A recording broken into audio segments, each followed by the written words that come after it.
आज मैं आप सबके लिए गया जाते समय, जो कि अब यही 18, 19 तारीख 20 तारीख तक सब लोग जाएंगे जिसको जाना है, तो शौहर के रूप में या मतलब किसी भी तर्ज पे आप गा सकते हैं, गाते हैं। और अपने घर में जो गाया जाता है उनके भाई बंधुओं का नाम लेकर के गीत गाया जाता है और उनकी पत्नियों का नाम लेके, सब औरतों का नाम लेके गाया जाता है। आप लोग भी गाइए। गीत अच्छी लगी तो कमेंट बॉक्स में लिखिए, लाइक कीजिए, सब्सक्राइब कीजिए। गया करई चले कवन राम गोहने कवनी देई हो पिया हम चलब तोरे साथ। गया में पिंडा पर अभई दूना हूँ जाने तरब ही हो पिया हम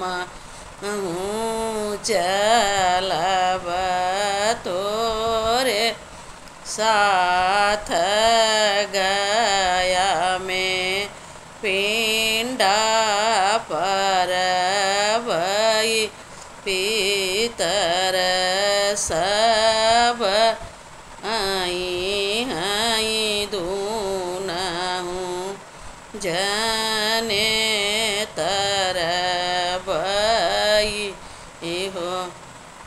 गया करई चले कवन राम गोहने कवनी देई हो पिया हम चलब तोरे साथ। गया में पिंडा पर भई पितर सब आई आई दुईन हूँ जाने तरब हो पिया हम चलब तोरे साथ। गया में पिंडा पर भई पितर सब आई आई दुईन हूँ जाने तरब हो। इसी तरह सबका नाम लेके गाया जाता है।